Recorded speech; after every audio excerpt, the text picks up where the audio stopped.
Morning, and hope everybody is well in your family. Yes, Robert. Thank you. Everything, so far so good. Hope everyone there is safe and keeping the faith as well. Texas was the first one, I think, in the Big 12 to shut their campus down. In fact, I know they were the first one.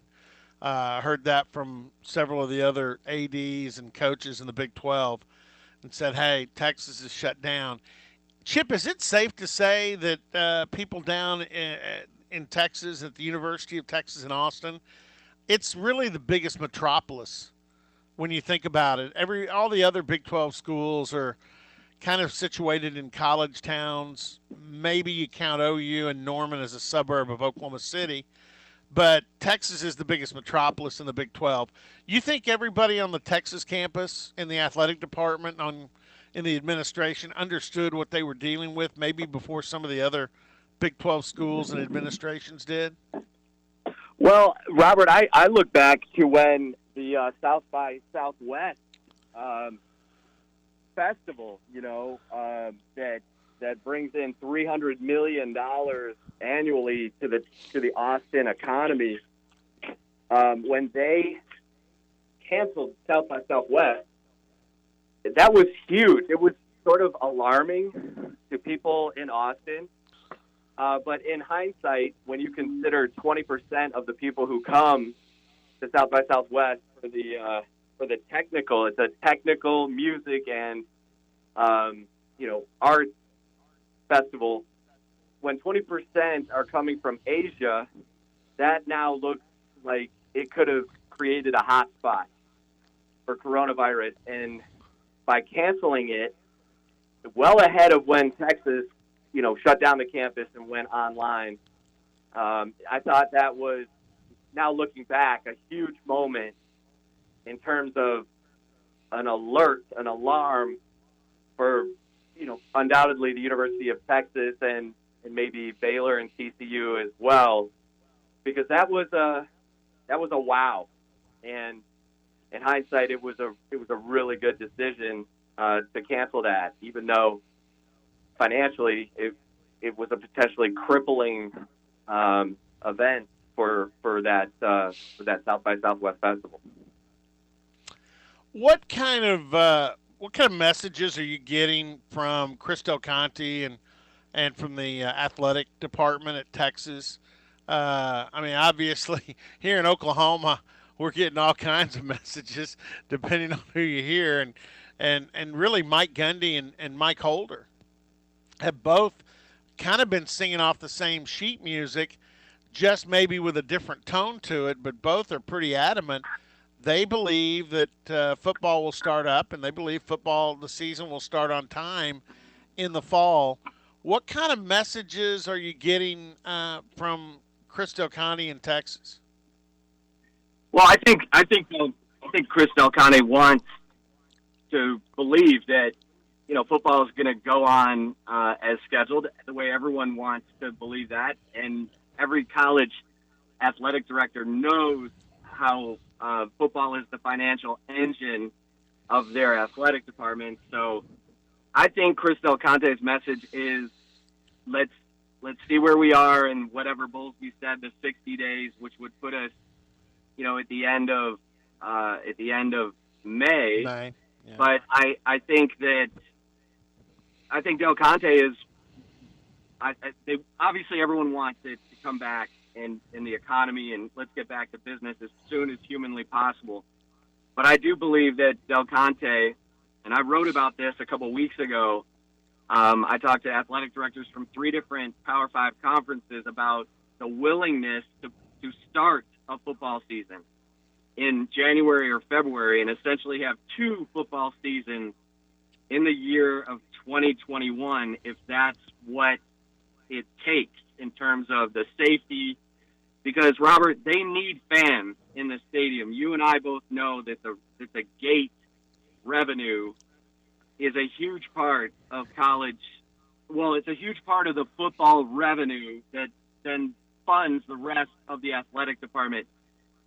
I've seen some estimates where 80% of college football revenue per school is from seat contributions, and then the actual season tickets themselves, and then the actual concessions and money spent, at the games, and so they have to have fans. I mean, it to me, and what I'm hearing from athletic directors is we'll wait as long as we have to be able to have fans in the stadium because they need to recoup all of that revenue to be able to pay the bills for next year. Again, within safety concerns, obviously, but having fans in the stadium is a big part of the equation for college football. Yeah, but the thing is, it's interesting. You have your contracts with your television partners. That's a pretty lucrative part of it as well, the TV money. And if I'm a TV network, I'm pushing because if I'm ESPN, I realized Horse wasn't going to get it. That I gotta have games. You know what I mean? So, and obviously you have professional sports that are tied in that as well. But um, that to me is going to be the interesting part of it. Do you take that TV money?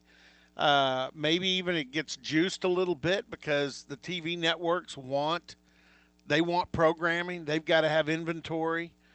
College football, let's be honest, and college basketball too. Those are two of the best inventory sports for television. There's an endless supply, even in football where there's 125 schools that play FBS football. That fills Saturday from the time you kick off the first games at 11 a.m. all the way until well after midnight with your West Coast games. So, yeah, it'll be interesting to see what happens there. I got another question for you. You've covered a lot of athletic directors. Chris Del Conte he's a different breed, isn't he?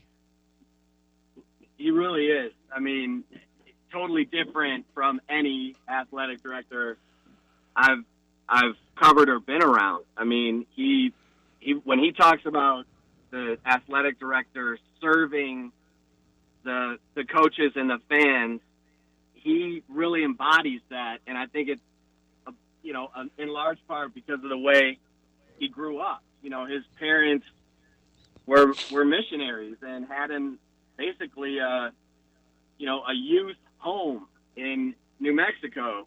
They were missionaries in Mexico, and then came back to the United States, had a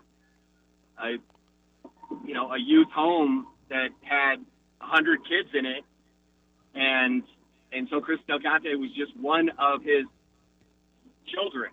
I mean, he said I had 100 brothers and sisters, and so he gets the selflessness part of being an athletic director. It's not about his ego or his agenda. It's about the fans. And look, under Steve Patterson, Texas was the exact opposite. It was, we're going to cut, because he could not raise money.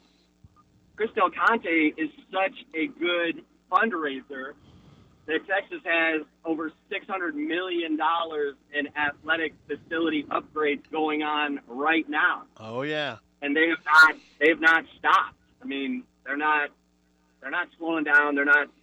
We heard Jamie Pollard at Iowa State talking about we're going to stop facility renovation on this project and that project. Texas is still full steam ahead, and it's in large part because Chris Del Conte has done such a good job of raising money, and so there's a renovation of the football stadium going on. There's a new basketball arena going up that's going to be completed in January of 22 with a new practice facility. I mean, there's a new outdoor swimming and diving pool that's supposed to be done next month, and softball and track are both getting, renovation to their player development centers. So it's impressive at a time where we're seeing Cincinnati cut men's soccer to save $500 to $800,000, and we could be seeing a lot more of that from Group of Five schools here in the very near future, because men's sports are going to get cut.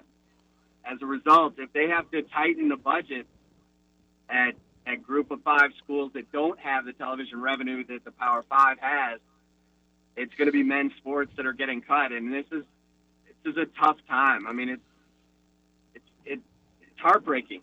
You know, for you and I who cover college athletics and have been covering it our whole professional careers, we know the stories that come from the Olympic sports and the non-revenue sports, and it's heartbreaking. I'll tell you what, there were two. Oklahoma's had a stranglehold on softball, but in my mind, there were two other schools in the Big 12 that were going to have a good chance to not only win the Big 12, but I think both Oklahoma State and Texas were going to be. You could add three teams from the Big 12 in the Women's College World Series, and all three would have had a legitimate chance to win. Texas is that good in softball, and Oklahoma State was that good in softball when they shut it down. I agree, and that's a difficult thing. I mean, especially for kids, because all they've known is to work as hard as they can to get to where they are in their college career, and what they know is, I got to go try to win the Big 12, and then I got to go try to make it to the College World Series. And you're right. I mean, Texas was number one in the Softball America poll when the season got canceled, and they'll never get that back. Even with Miranda Ellis, the star pitcher and hitter for Texas, saying she'll come back for a repeat of her senior year, they'll never get back what they had. And so, it's sad. I mean, Eddie Reese, 14 national championships in swimming. He said this was the best team he ever had. Had 24 swimmers qualify for NCAAs. No one had ever qualified more than 20. And they were a runaway favorite to win, his 15th national championship. And those swimmers were also getting ready for the Olympics. Now everything is off. They'll never get that NCAA championship back, and the Olympic swimmers have to start their training all over again. We haven't even talked football, and I gotta get into two things. First, though, is basketball. You were all over this story. I would hear you reporting on it on Sirius, on the Big 12 shows, on the Big 12 channel. A lot of talk. It looked like Shaka Smart had really rescued his job, went on that winning streak.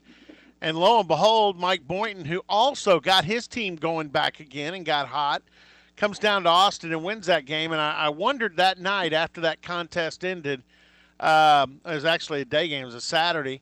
I'm wondering, does this put Shaka back? And Mike Boynton was very poignant about it, I know, in his post game, and he was poignant with the media up here. Shaka Smart's a good coach. He doesn't need to be fired. And Chris Del Conte apparently agreed. Are you surprised, or did you think that win streak at the end, the way Texas played down the stretch, was in your mind enough that Shaka was going to keep his job? Well, there's Shaka's coaching ability, and there's Shaka's buyout. And go back to the Steve Patterson era, and you get this monster contract, for Shaka Smart that essentially turns into an 8-year deal. And my God, in his second season, he went 11-22, and it was one of the worst basketball seasons in the history of the program. And he had Jared Allen playing for him, and that was the first sign that, uh-oh. And, big picture, Robert, Shaka has not done enough to keep his job here. I mean, he's not come anywhere close to what Rick Barnes was even doing at the end. And the guy has not won an NCAA tournament game in 7 years. So, he got hot, and I think Chris Del Conte cringes whenever I say this, but he got hot at BCU with a team that was recruited by Anthony Grant, who did an amazing job at Dayton this year, and then VCU fell off, and and look, Shaka turned down jobs, but he's not done enough to keep the job here. But that $10.5 million buyout, and then you couple that with the coronavirus and the fact that there were going to be, the NCAA tournament cancellation, boom, right there, millions in distribution to schools out the window, and with no certainty of when the virus could be contained and what kind of financial damage it could do to athletic departments. I think the combination of those things saved Shaka Smart. So he'll get another year. Last thing, Oklahoma State fans are obviously very curious. Tom Herman this spring had a huge upheaval and metamorphosis in his coaching staff on the football in the football program. Part of that, bringing in Mike Yursich from Ohio State, who spent a large amount of time coordinating the offense and coaching quarterbacks for Mike Gundy. How has that been? I love Yursich going. He was always doing this at Oklahoma State too. He would take his ideas and some of his personality and put it out there in social media. I noticed he's done that too with some of his offense. Talk a little bit about the arrival of Mike Yursich. Well, I think Yursich is exactly what Tom Herman needed. I mean, Tom Herman should have gotten rid of Tim Beck after year one, because Herman took over the offense at that point and got away with it in 2018 when they won 10 games and beat Georgia in the Sugar Bowl. But then teams had an off season to game plan on Tom Herman as the play caller again, and they caught up to him. And Oklahoma, my God, 15 tackles for loss, 9 sacks in a game. I mean, and that was really the beginning of teams getting ahead of the Texas offense, and so Yursich was exactly what Herman needed. And everything I'm hearing is, he's strong, he's take charge, players are responding, and that's what Tom Herman needed. I mean, Tom Herman needed a guy to come in and command the room and have the respect of a quarterback like Sam Ehlinger and take over so that Herman could go back to overseeing the entire operation. So I'm excited to see what Yursich brings with this personnel and with a senior quarterback like Sam Ehlinger. Yeah, you'll like him too because if he opens up, he's pretty fun and he'll talk other topics other than football. And the guy's got some game when it comes to personality uh, he's entertaining. I see him as a future head coach somewhere. He's gonna, and I think Mike Gundy thought after a couple of years here that eventually the guy would be a head coach somewhere. Well, the funny thing is, Herman's inner circle, his strength coach, Yancey McKnight, his chief of staff, Fernando Lobo, say that Yursich reminds them of Herman. Reminds them of Herman when he was the OC at Ohio State. So I think that's interesting. Yeah. Hey, Chip, I appreciate it. Stay safe with your family, and we need to keep in touch. Because hopefully we'll be able to do what it is we love to do. I mean, we're still doing it now, but not the way we love doing it. So you're right. We've covered college sports our entire professional career, and so I'm looking forward. I guarantee I'm going to appreciate it a lot more when it returns. And that's the truth. Well, stay Yeah. safe and keep the faith, Robert, you and all your listeners. All right. All right. Thanks, Chip. Appreciate it. Chip Brown from Austin, Texas, and again covers Texas for the 247 site there, as well as a big time radio personality in Austin. So we appreciate Chip coming on with us.